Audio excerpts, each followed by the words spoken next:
España de leyenda. Buenas noches amigos y bienvenidos una semana más aquí a Distrito Televisión, al programa España de leyenda. Hoy queríamos hacer un homenaje a ese marino invencible, a ese marino que fue capaz de hacer que nuestro imperio fuera todavía más grande y sobre todo que dominara los mares durante tanto tiempo, siendo España la primera potencia marítima de su época. Estamos hablando del siglo XVI y en ese siglo nació don Álvaro de Bazán. Don Álvaro de Bazán, que es el único marino junto a Blas de Lezo que todas sus batallas se cuentan por victorias. Algo muy diferente a otros marinos, por ejemplo, como en el Reino Unido, cuando nos hablan de Horatio Nelson. Horatio Nelson fue derrotado por los españoles en Tenerife. Si los ingleses tuvieran un marino que todas sus batallas hubieran sido victorias, pues bueno, ya no les harían estatuas, les harían mausoleos y seguramente que lo hubieran enterrado en alguna pirámide de Egipto. En definitiva, estamos hablando de don Álvaro, en una época muy complicada, entre el reinado de Carlos I y de Felipe II, donde España se enfrentaba a todo el mundo para defender sobre todo sus posesiones y sobre todo para impedir que los otomanos invadieran Europa.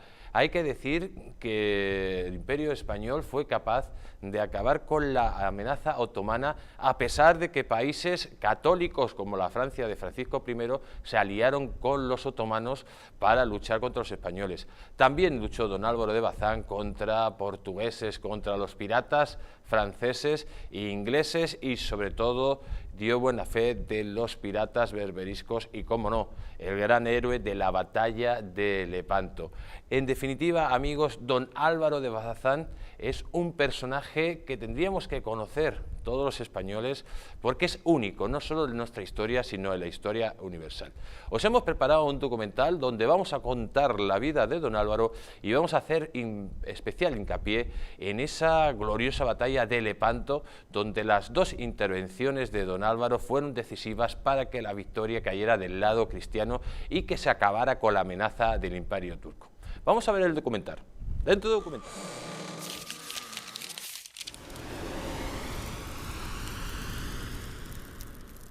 Don Álvaro de Bazán, el marino invencible.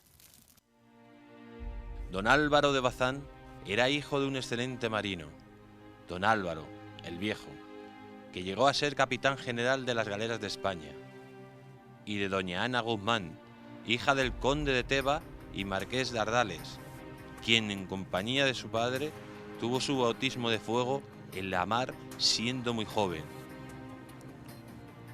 Juntos participaron en la victoria naval que se consiguió sobre la armada francesa en las costas de Galicia el 25 de julio de 1544, y tras conducir los prisioneros a La Coruña, quedaron al cuidado del joven don Álvaro. Don Álvaro de Bazán es nombrado capitán general de la Armada con 28 años y asume su primera misión al mando de 1.200 hombres con el objetivo de defender las rutas comerciales españolas de la piratería inglesa y francesa, que a menudo atacaba los navíos llenos de oro procedentes de América.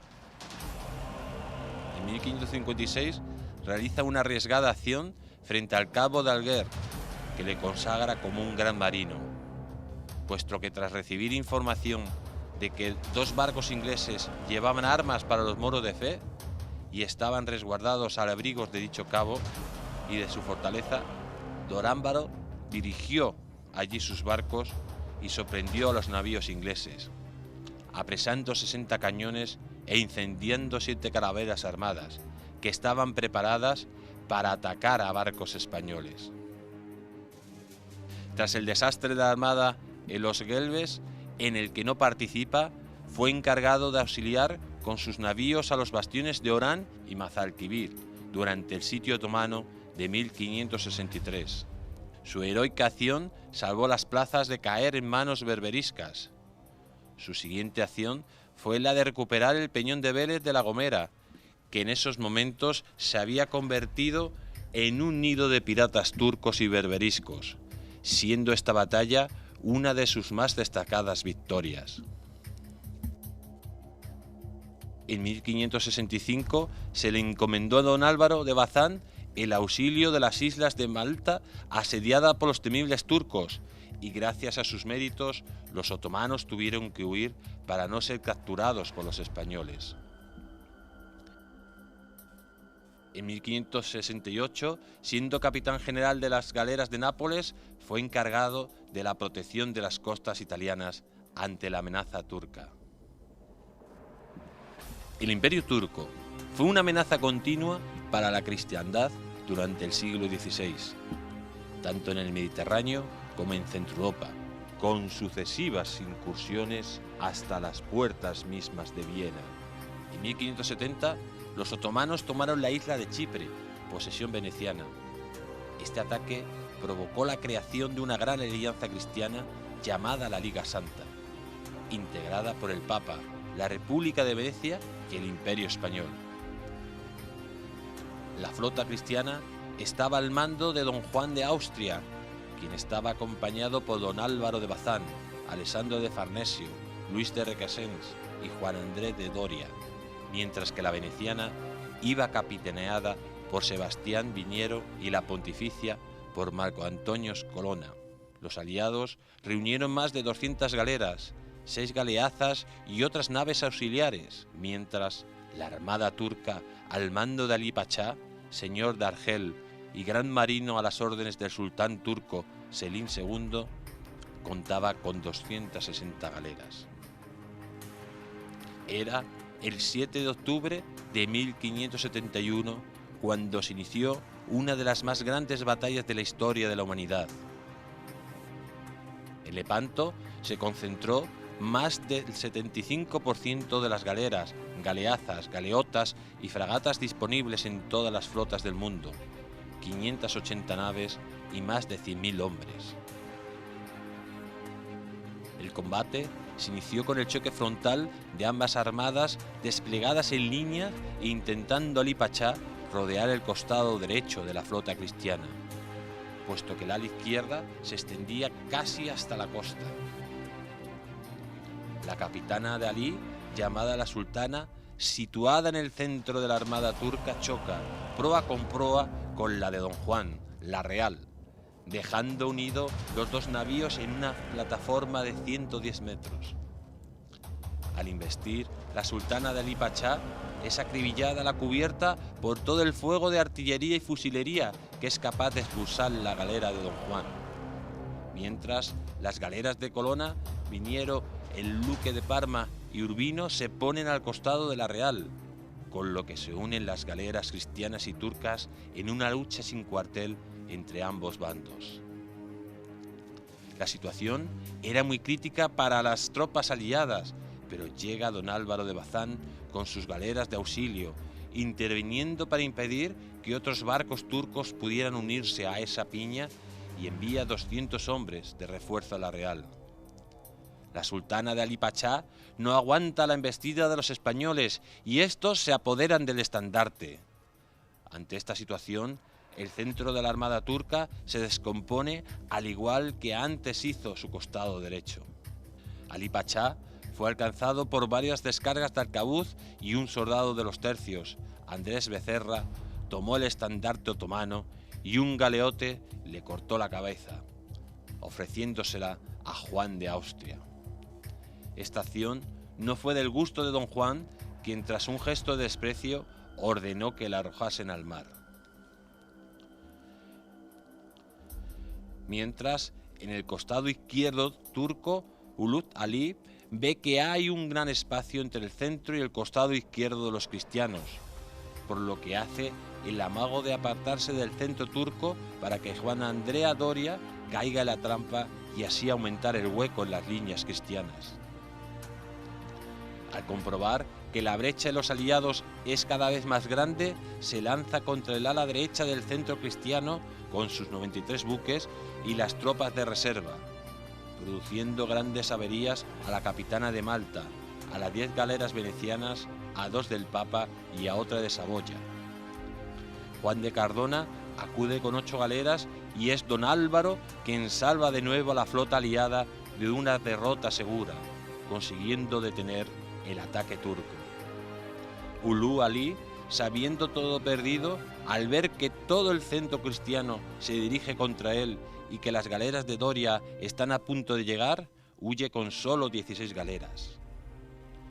Continúa la lucha hasta el ocaso del sol, pero de forma muy aislada, por lo que don Juan, ante la llegada del mal tiempo, ordena marchar con las capturas al puerto de Petela. Al día siguiente, volverían los aliados al campo de batalla para recoger y ayudar tanto a los navíos destruidos como a los náufragos. En el puerto de Petela, los cristianos cuantificaban las bajas. Se contabilizaba la pérdida de 40 galeras cristianas y de 7.500 hombres, de los que 2.000 eran españoles, 880 de la escuadra del Papa y 4.700 venecianos. Además, hubo 14.000 heridos. En el bando turco, el desastre fue total. Entre sus pérdidas se cuentan 190 navíos apresados a los turcos, de los que solo 130 estaban útiles, quemándose los otros 60. Se hicieron 5.000 prisioneros y se liberaron 12.000 presos cristianos. En definitiva, se estimaron entre 25.000 y 30.000 las bajas del Imperio Otomano. La batalla de Lepanto supuso el final de la amenaza otomana sobre los intereses españoles en el Mediterráneo y acabó con la leyenda de invencibilidad naval turca, siendo también su freno en Europa, donde llegó hasta Viena y de donde saldrían derrotados un siglo más tarde.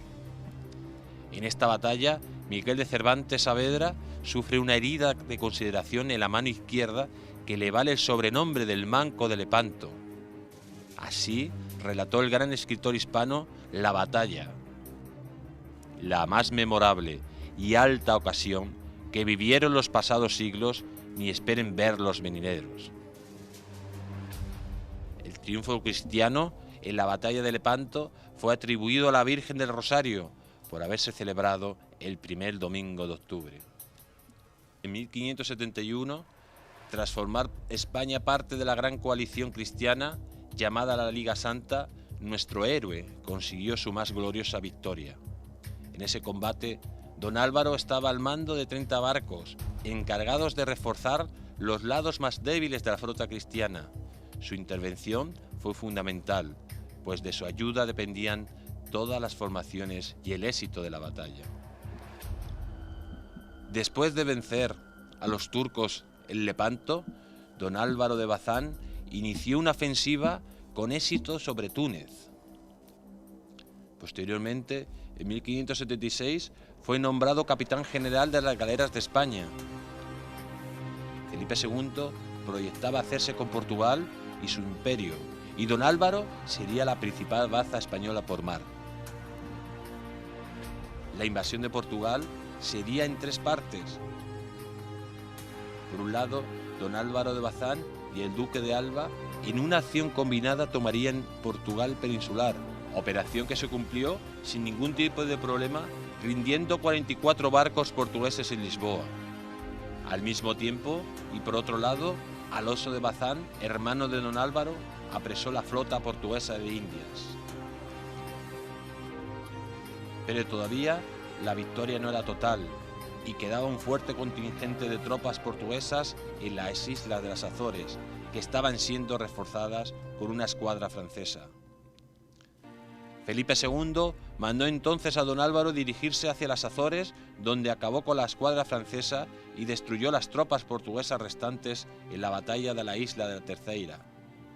En este combate se utilizó por primera vez en la historia la infantería de marina, por lo que se puede afirmar que el primer cuerpo de marines de la historia fue español.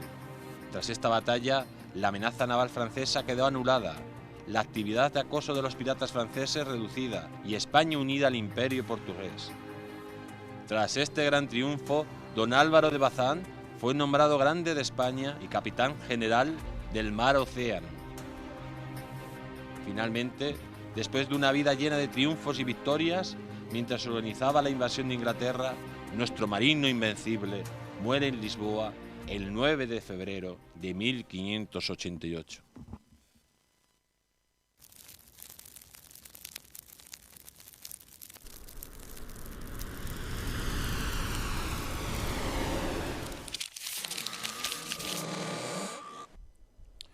Pues ya han visto el documental, amigos, una vida auténticamente apasionante, una vida de un marino español que fue capaz de cambiar la historia a favor de España y sobre todo a favor de Europa y del mundo occidental.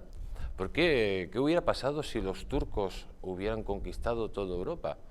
Seguramente que ahora mismo ustedes que nos están viendo ahí pues, tendrían una cultura totalmente diferente. No sería nuestra cultura judío-cristiana, sino sería una cultura más relacionada con el Islam. Por lo tanto, es importante que conozcamos a don Álvaro de Bazán, sobre todo porque cambió la historia de España y la historia del mundo. Un don Álvaro de Bazán que ya desde muy pequeño empezó a tener cargos muy importantes. Con 9 años fue nombrado alcaide de Gibraltar. Sí, amigos, fue nombrado gracias a los servicios de su padre, también llamado don Álvaro. En este caso le llamaban don Álvaro el Viejo. A don Álvaro de Bazán le llamaban el Mozo. Y el padre de don Álvaro era también un marino de un prestigio increíble. Don Álvaro de Bazán, que rápidamente, amigos, con solo 18 años, participa ya en una gran batalla, donde su padre dirige la armada contra los franceses, esos franceses que estaban acosando las costas de Galicia y que después de una gran victoria contra ellos, pues le mandan la misión de cuidar que no se escapen a todos los prisioneros que han hecho los españoles. Vamos a ver el siguiente vídeo que nos lo cuenta. Dentro vídeo. Quien en compañía de su padre tuvo su bautismo de fuego en la mar siendo muy joven. Juntos participaron en la victoria naval que se consiguió sobre la armada francesa en las costas de Galicia el 25 de julio de 1544 y tras conducir los prisioneros a La Coruña quedaron al cuidado del joven don Álvaro. Pues después de esa gran misión que le encargan con tan solo 18 años, don Álvaro de Bazán no se quedaría ahí y ya con 28 años le nombran capitán general de la Armada y empieza pues a tener un prestigio bastante grande porque pues una de sus misiones más importantes es cuidar las rutas comerciales de España, esas rutas comerciales que iban a América y que estaban siendo pues hostigadas por lo de siempre, por los que desean lo ajeno, por los británicos y los franceses que querían lo que nosotros teníamos. Y esa es la situación de toda la vida, amigos, que siempre hay alguno que quiere lo que no le corresponde. Vamos a ver el siguiente vídeo que nos explica esta situación. Dentro vídeo. Don Álvaro de Bazán es nombrado capitán general de la Armada con 28 años. Y asume su primera misión al mando de 1.200 hombres con el objetivo de defender las rutas comerciales españolas de la piratería inglesa y francesa, que a menudo atacaba los navíos llenos de oro procedentes de América. Pues después de proteger de forma heroica a esas rutas comerciales y dar, poner en su sitio a los corsarios y los piratas ingleses y franceses, don Álvaro de Bazán pues va escalando puestos a puestos dentro de responsabilidades y una acción que le hace subir allá a la gloria, aunque no sería la más importante, sería la de Cabo Alguer. En Cabo Alguer trata de capturar a los barcos ingleses que intentan suministrar armas a los moros de fe.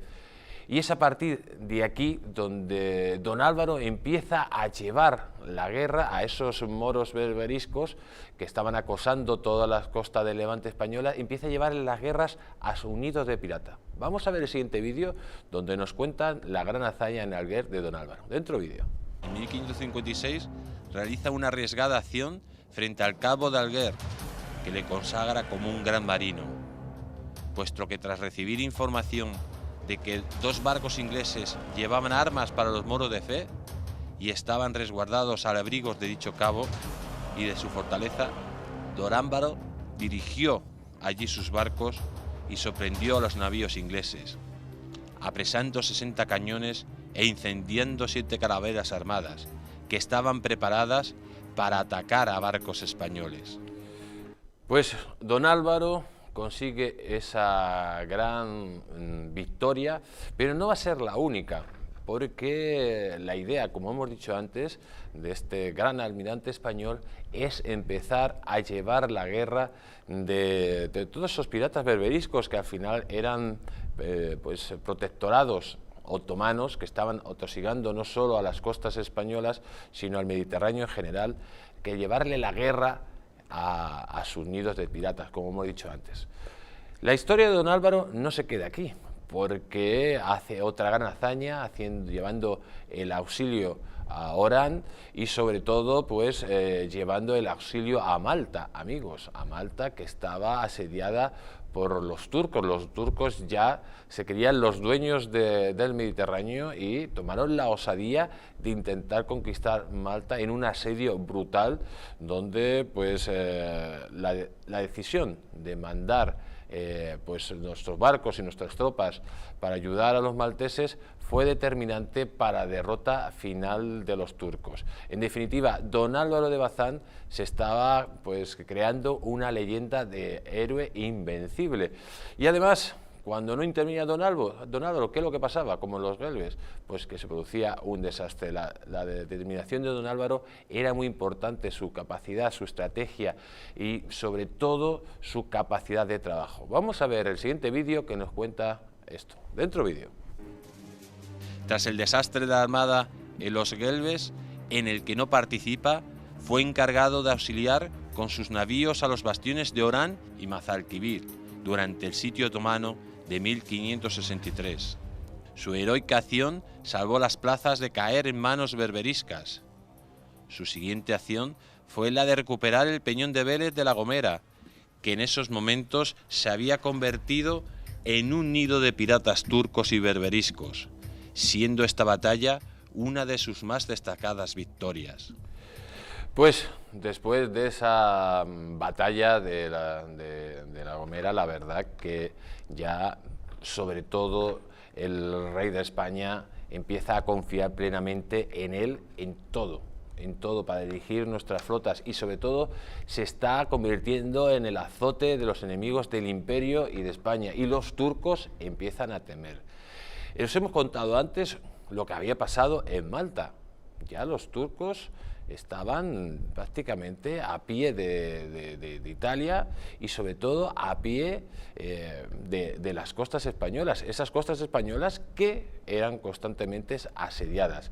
La decisión y la intervención, como hemos dicho, de don Álvaro de auxiliar a Malta, pues sería muy determinante. Después de ese asedio, de hacer fracasar ese asedio de los turcos, el rey de España le ve ya la amenaza clara de los turcos y le dice a don Álvaro que tiene que proteger las costas italianas, donde España tenía posiciones, porque veía claramente un inminente enfrentamiento frontal ya con el Imperio Otomano, que tenía una actitud pues muy violenta contra el Imperio Español y que pretendía quedarse con el Mediterráneo y quedarse con Europa. Vamos a ver el siguiente vídeo. En 1565 se le encomendó a don Álvaro de Bazán el auxilio de las islas de Malta asediada por los temibles turcos y gracias a sus méritos los otomanos tuvieron que huir para no ser capturados por los españoles. En 1568, siendo capitán general de las galeras de Nápoles, fue encargado de la protección de las costas italianas ante la amenaza turca. Pues ya don Álvaro de Bazán, amigos, está protegiendo ya las costas de Italia porque la amenaza turca era eminente. Una amenaza turca que hay que ponerla en contexto. En 1453 cae Constantinopla y Europa empieza a temblar. Solo fue la caída de Granada, del reino nazarí, en manos de los españoles, la que compensó esa situación.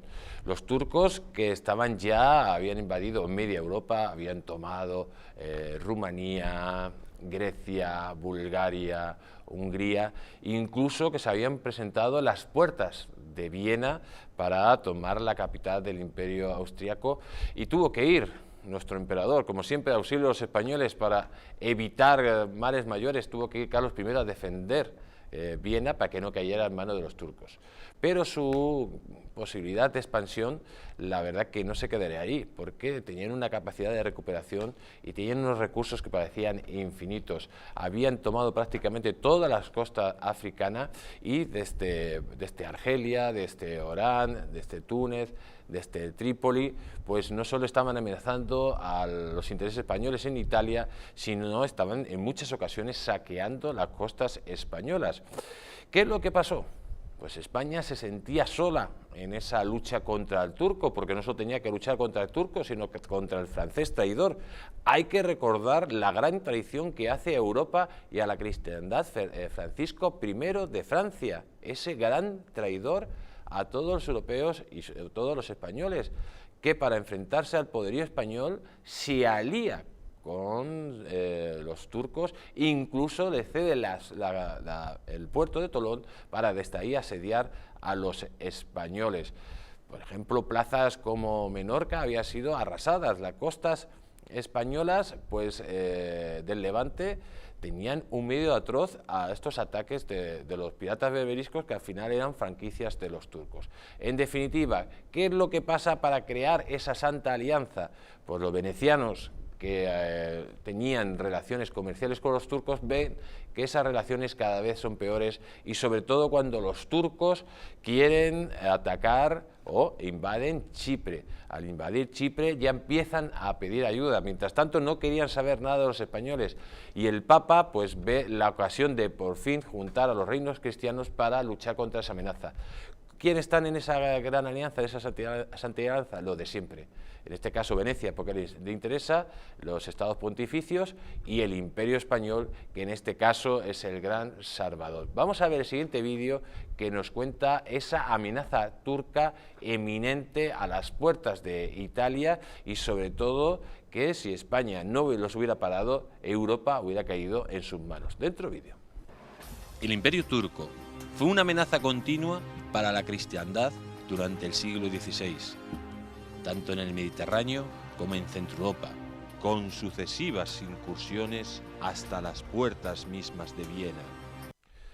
Pues los turcos, esa gran amenaza de la cual solo fueron conscientes los españoles y el papado en un momento ya de gravedad, porque el resto de países no ayudaron a la coalición. Los franceses, como siempre, pérfidos y traidores, preferían que España tuviera una derrota y que los turcos siguieran avanzando por Europa antes de acabar con esa amenaza, que no solo era contra España, sino contra Europa.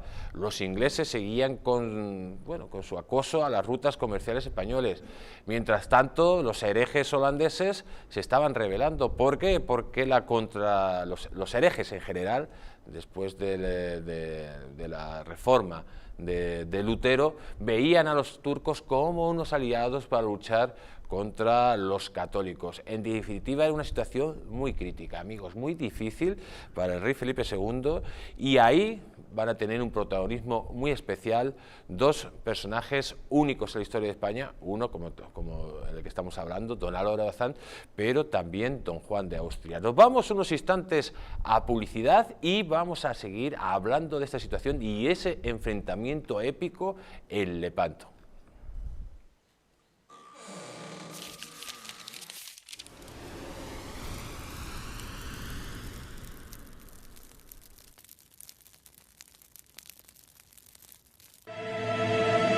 El que no ama a su patria, no ama nada. Grandes traidores a España desenmascara a los judas que la historia ha convertido en héroes. Un pueblo puede sobrevivir a sus enemigos, pero no a la traición de sus gobernantes. ¿Por qué en nuestras escuelas los más infames, genocidas, racistas y sediciosos son venerados como auténticos héroes? ¿Por qué personajes que pretendían el exterminio de los españoles son homenajeados con plazas, calles y colegios en España? Desmontaremos una por una las falacias de la falsa leyenda negra. Un libro que descubre a los traidores que cambiaron para siempre el rumbo de nuestra historia. Porque solo conociendo a los traidores del pasado podremos identificar a los enemigos del presente.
En pleno barrio de Chamberí, saborea los mejores manjares de las Rías Gallegas en Madrid.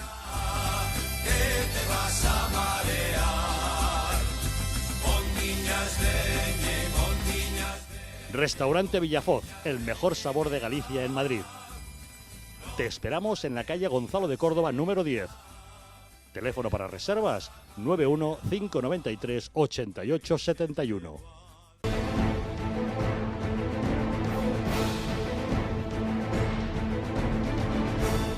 La España nación de naciones va a llegar.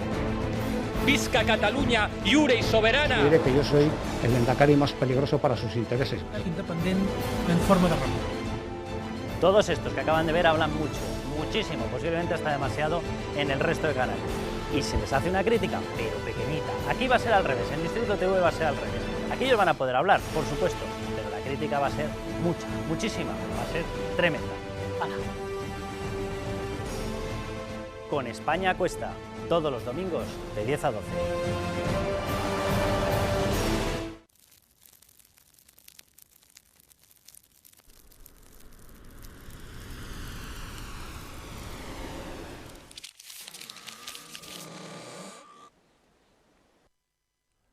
Pues amigos, ya hemos vuelto de la publicidad y continuamos aquí en Distrito Televisión, en el programa de España de Leyenda, hablando del marino invencible, don Álvaro de Bazán. Os habíamos dejado con los turcos tomando Chipre, después de un asedio brutal.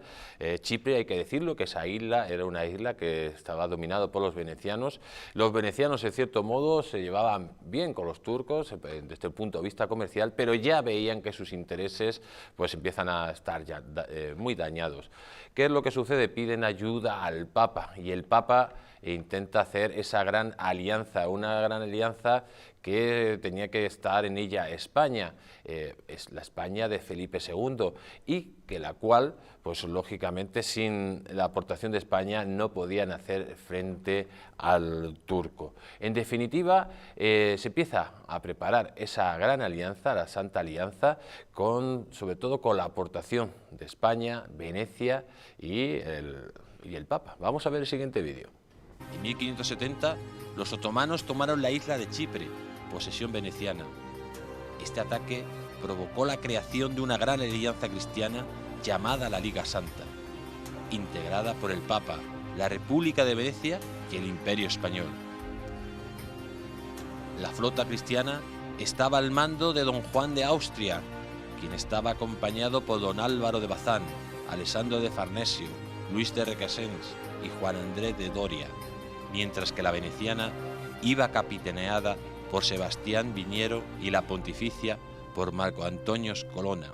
Los aliados reunieron más de 200 galeras, 6 galeazas y otras naves auxiliares, mientras la armada turca, al mando de Ali Pachá, señor de Argel y gran marino a las órdenes del sultán turco Selim II, contaba con 260 galeras. Pues ya has visto, se forma la Santa Alianza.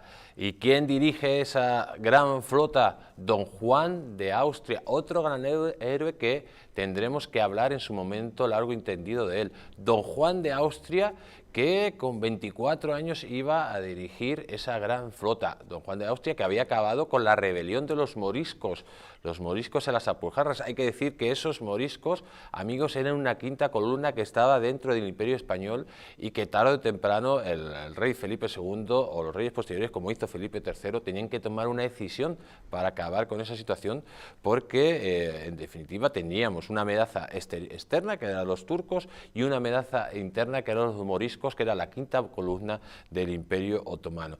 En definitiva, ya han oído quién estaba en esa gran flota dirigida por Juan de Austria. Estaba Farnesio, Requesens, Doria y, como no, estaba don Álvaro de Bazán, el gran Álvaro de Bazán, que iba a ser el responsable de la retaguardia española. Se crea una gran flota cristiana con 210 barcos aproximadamente, y se va con esa flota, sale de Mesina hacia Lepanto, donde le espera nada más y nada menos que una flota de 200, hay algunas fuentes que hablan de 260 barcos, otras de 290 barcos turcos. Los turcos, amigos, que eran invencibles, que los cristianos además tenían un complejo con ellos, porque prácticamente cada vez que se enfrentaban salían escaldados. En definitiva, se enfrentaban prácticamente el 75% de los barcos de galeazas, galeras, etcétera, disponibles de la época, según las fuentes. Cuando Juan de Austria lleva su flota, la flota de Juan de Austria en línea ocupaba casi 6 kilómetros. Ustedes se imaginan 6 kilómetros de barcos de guerra, y la turca, imagínense, más de 260 barcos, los cuales estaban convencidísimos que iban a ganar la batalla, por eso no dejaron ningún tipo de retaguardia, y además sabían que los cristianos no les iban a vencer. En definitiva, empieza la batalla. ¿Y qué es lo que hacen los turcos? Pues ir directamente hacia La Real, que era el barco donde estaba don Juan de Austria. El barco que dirigía, digamos, la flota era Alí Pachá, el caudillo de Argel, un experimentado marino que aterrorizaba a los cristianos, y que estaba en esa batalla en el barco La Sultana. La Sultana se dirige contra La Real a toda velocidad, y empieza una batalla que va a ser épica, la mayor batalla naval de la historia. Vamos a ver el siguiente vídeo, que nos cuenta ese comienzo brutal, ese comienzo de la batalla, donde miles de barcos, ustedes tienen que utilizar la imaginación, donde miles de cientos de barcos, miles de personas se van a enfrentar en el mar como si fuera casi una batalla terrestre. Vamos a ver el siguiente vídeo. El combate se inició con el choque frontal de ambas armadas desplegadas en línea e intentando Alí Pachá rodear el costado derecho de la flota cristiana, puesto que el ala izquierda se extendía casi hasta la costa. La capitana de Alí, llamada la Sultana, situada en el centro de la armada turca, choca proa con la de don Juan, la Real, dejando unidos los dos navíos en una plataforma de 110 metros. Al investir, la Sultana de Alí Pachá es acribillada a la cubierta por todo el fuego de artillería y fusilería que es capaz de expulsar la galera de don Juan. Mientras, las galeras de Colonna, Viniero, el Duque de Parma y Urbino se ponen al costado de la Real, con lo que se unen las galeras cristianas y turcas en una lucha sin cuartel entre ambos bandos. Pues ya lo han visto, las galeras entrecruzadas en una lucha sin cuartel, los arcabuceros cristianos disparando a diestro y siniestro para defenderse de los genízaros, sobre todo de esos arqueros turcos que envenenaban las flechas, que eran unos expertos. Se enfrentaban los dos mayores imperios de la época, el imperio turco con sus grandes soldados, los genízaros, y contra el imperio español y los tercios españoles, que fueron capaces de sacar lo mejor de sí mismos una y otra vez para ir derrotando a los turcos. En definitiva, la situación era muy complicada, aunque la Sultana y un grupo de barcos turcos se habían entrelazado con la Real Española y otros barcos, pero lo que pretendían los turcos es capturar la Real y capturar a don Juan de Austria. La situación ya es crítica, los soldados españoles, los tercios, no pueden aguantar ni un segundo más, pero ¿quién saldría al rescate de don Juan? Pues cómo no, nuestro marino invencible, don Álvaro de Bazán, que en una decisión, en una actuación determinante, es capaz de salvar la situación y que la batalla siga en todo lo alto. Vamos a ver el siguiente vídeo. La situación era muy crítica para las tropas aliadas, pero llega don Álvaro de Bazán con sus galeras de auxilio, interviniendo para impedir que otros barcos turcos pudieran unirse a esa piña, y envía 200 hombres de refuerzo a la Real. La sultana de Ali Pachá no aguanta la embestida de los españoles y estos se apoderan del estandarte. Ante esta situación, el centro de la armada turca se descompone al igual que antes hizo su costado derecho. Pues el centro de la armada turca se empieza a descomponer. Hemos cogido el estandarte de los turcos, hemos cogido a Ali Pachá y le hemos le hemos acribillado y le hemos dado muerte. Y es Andrés Becerra, un marbellí, el que coge ese estandarte y lo levanta, y eso es determinante para que los turcos empiecen a ceder. Posteriormente, Ali Pachá, un galeote, le cortó la cabeza, se la ofreció a don Juan de Austria y este no le gustó el gesto porque era un caballero y no le gustaba este tipo de circunstancias. En definitiva, amigos, la situación empezaba a ponerse mejor para los españoles. Pero vamos a ver el siguiente vídeo que nos cuenta lo que pasó. Ali Pachá fue alcanzado por varias descargas de arcabuz y un soldado de los tercios. Andrés Becerra tomó el estandarte otomano y un galeote le cortó la cabeza, ofreciéndosela a Juan de Austria. Esta acción no fue del gusto de don Juan, quien tras un gesto de desprecio ordenó que la arrojasen al mar. Parecía que las cosas iban muy bien para los españoles, pero todavía les quedaban muchísimos barcos a los turcos y era Ulía Ali el que prepara una maniobra para hacerle una trampa a Doria. Doria de nuevo cae en esa trampa y parece que el franco derecho español va a ser tomado por los turcos. Estamos diciendo que en esa maniobra están maniobrando prácticamente los turcos con 93 barcos. Parece de nuevo, amigos, que la victoria se va a ir para el lado turco después de haber capturado, dado muerte a su capitán, a Ali Pachá, pero no, ese error, caen en la trampa y parece de nuevo que se pone la batalla a favor de los turcos. Pero, ¿quién es el que de nuevo actúa de forma formidable? ¿Quién es el que de nuevo salva esa situación?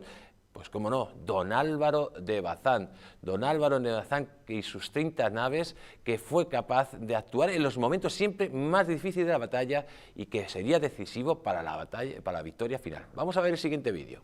Mientras, en el costado izquierdo turco, Ulut Ali ve que hay un gran espacio entre el centro y el costado izquierdo de los cristianos, por lo que hace el amago de apartarse del centro turco para que Juan Andrea Doria caiga en la trampa y así aumentar el hueco en las líneas cristianas. Al comprobar que la brecha de los aliados es cada vez más grande, se lanza contra el ala derecha del centro cristiano con sus 93 buques y las tropas de reserva, produciendo grandes averías a la capitana de Malta, a las 10 galeras venecianas, a 2 del Papa y a otra de Saboya. Juan de Cardona acude con 8 galeras y es don Álvaro quien salva de nuevo a la flota aliada de una derrota segura, consiguiendo detener el ataque turco. Pues don Álvaro de nuevo salva a la flota cristiana y detiene el ataque de los turcos. Los turcos se tienen que retirar.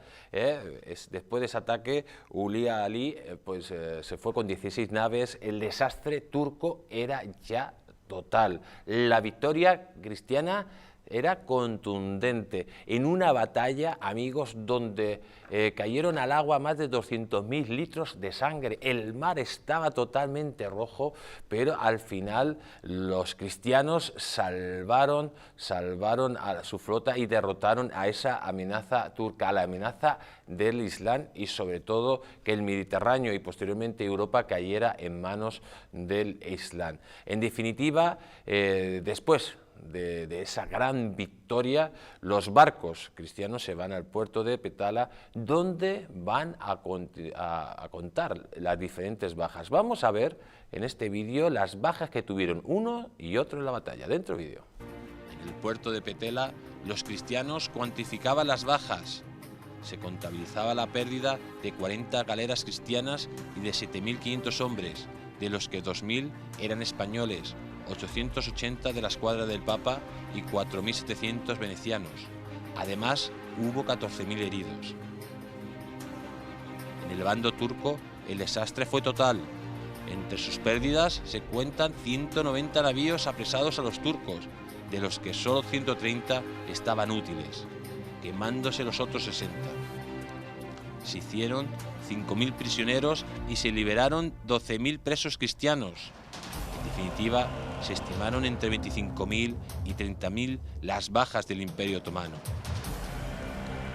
Pues entre 25.000 y 30.000 las bajas del Imperio Otomano. Habían perdido 190 naves, un desastre sin precedentes.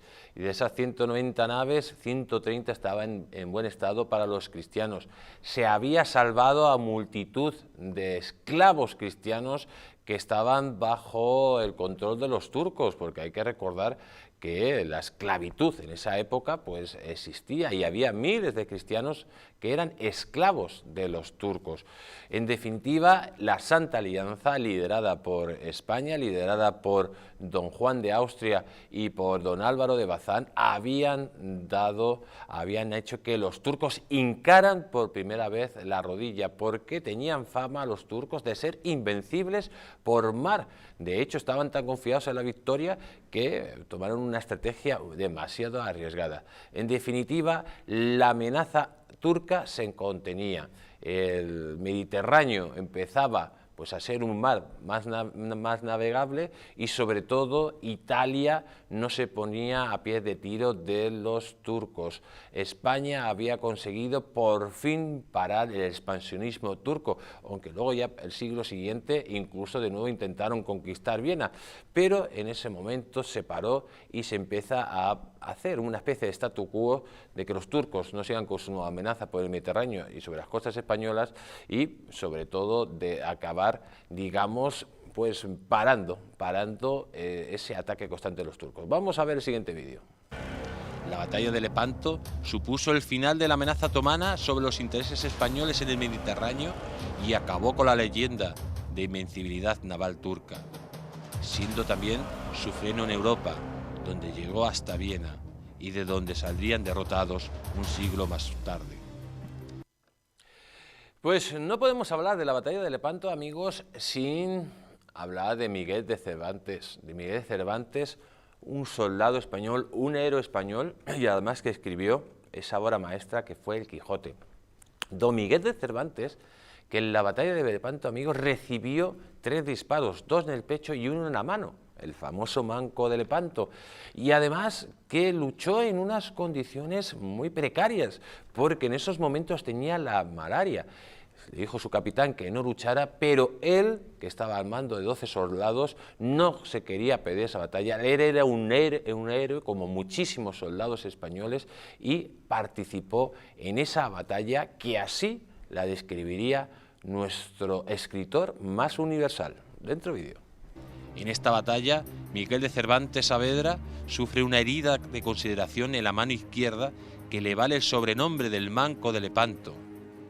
Así relató el gran escritor hispano la batalla, la más memorable y alta ocasión que vivieron los pasados siglos, ni esperen ver los venideros. La más memorable y alta ocasión, amigos que han vivido los siglos de la humanidad, esa batalla de Lepanto que la habrán visto en multitud de cuadros, fue algo espeluznante. Después de esa batalla, pues don Álvaro de Bazán fue nombrado capitán general de las galeras de España y posteriormente tomó Túnez, que era un nido de piratas que también estaban acosando a los españoles. Don Álvaro de Bazán sabía que había que llevar la guerra a los piratas a su casa, que no podíamos esperar que estuvieran atosigando nuestras costas, nuestras rutas, a nuestra gente en definitiva. Vamos a ver el siguiente vídeo. Después de vencer a los turcos en Lepanto, don Álvaro de Bazán inició una ofensiva con éxito sobre Túnez. Posteriormente, en 1576, fue nombrado capitán general de las galeras de España. Pues don Álvaro de Bazán, amigos, que después de todas estas batallas, después de haber sido el héroe de Lepanto, pues va a tener pues una actuación primordial en que Portugal forme parte del Imperio Español, el Imperio Portugués. Estamos hablando de que Felipe II es el heredero legítimo del Reino de Portugal, pero hay un bastardo llamado el Prior de Crato que dice que él tiene más derechos que el rey de España. Se produce un enfrentamiento con el Prior de Crato y su chusma y Felipe II utilizaría pues 3 puntos fundamentales para vencer a la chusma del Prior de Crato. Por un lugar, utilizaría al duque Alba con sus tropas por tierra, luego a don Álvaro de Bazán para coger a la flota portuguesa, a la cual la derrotó, y por último al hermano de don Álvaro, que fue el que capturó a la flota india portuguesas, y el reino de Portugal se incorpora al reino español, formándose ese grandísimo imperio donde no se ponía el sol. Vamos a ver el siguiente vídeo que nos cuenta esta situación. Dentro vídeo. Felipe II proyectaba hacerse con Portugal y su imperio, y don Álvaro sería la principal baza española por mar. La invasión de Portugal sería en 3 partes.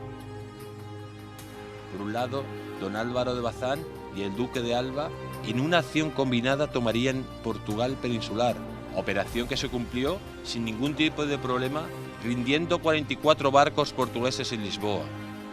Al mismo tiempo, y por otro lado, Alonso de Bazán, hermano de don Álvaro, apresó la flota portuguesa de Indias. Felipe II, amigos, ya ha incorporado el reino de Portugal al Imperio Español, pero el Prior de Crato busca aliados en los franceses y se atrinchera en las islas de las Terceiras, en la zona de las Azores. ¿Quién tiene que intervenir de nuevo? Pues interviene nuestro marino invencible, que acaba con la amenaza del Prior de Crato y con la amenaza de los franceses, de la flota francesa, que la derrota por mar y por tierra, en una intervención heroica también de nuestra infantería de marina. Vamos a ver el siguiente vídeo que nos cuenta cómo don Álvaro de Bazán derrota a los franceses y a los rebeldes portugueses en la isla de las Terceiras. Pero todavía la victoria no era total y quedaba un fuerte contingente de tropas portuguesas en las islas de las Azores, que estaban siendo reforzadas por una escuadra francesa. Felipe II mandó entonces a don Álvaro dirigirse hacia las Azores, donde acabó con la escuadra francesa y destruyó las tropas portuguesas restantes en la batalla de la isla de la Terceira. En este combate se utilizó por primera vez en la historia la infantería de marina, por lo que se puede afirmar que el primer cuerpo de marines de la historia fue español. Tras esta batalla, la amenaza naval francesa quedó anulada, la actividad de acoso de los piratas franceses reducida y España unida al imperio portugués. Pues don Álvaro de Bazán de nuevo triunfa aniquilando la amenaza del Prior de Crato y aniquilando la amenaza de los franceses.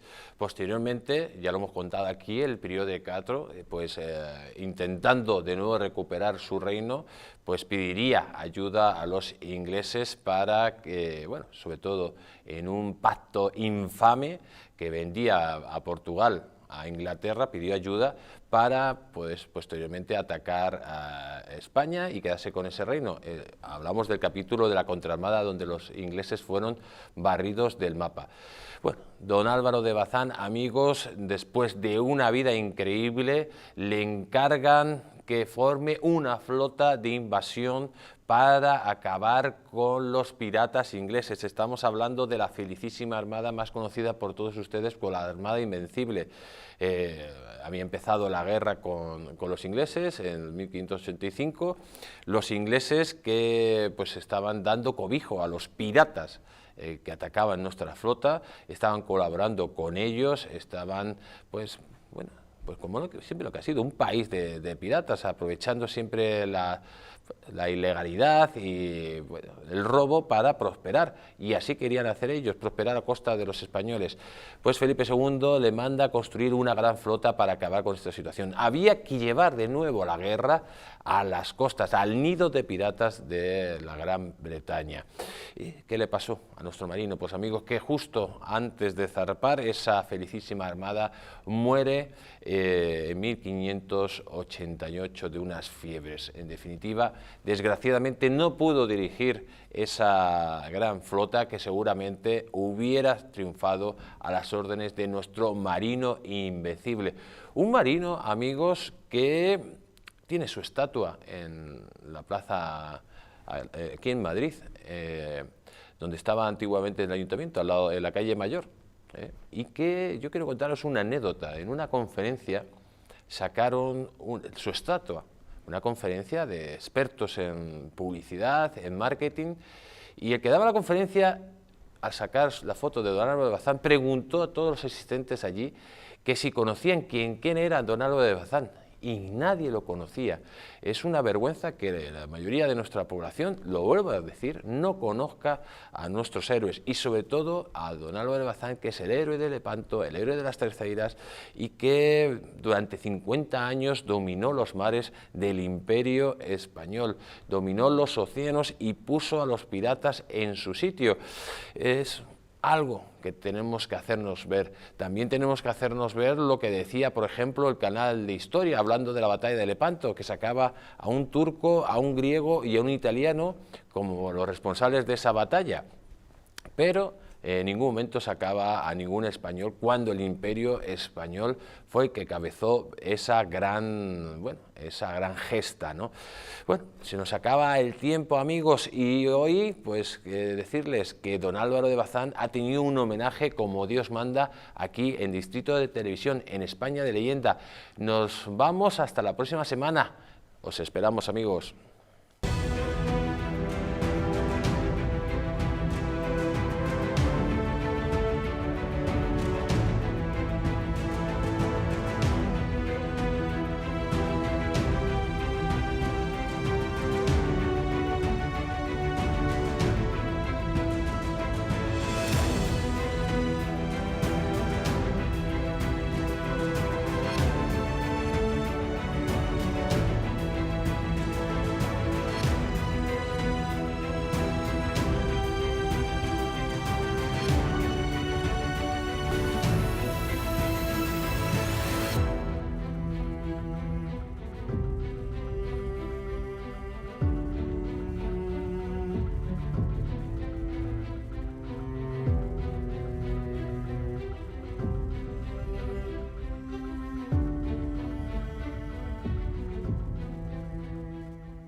España de Leyenda.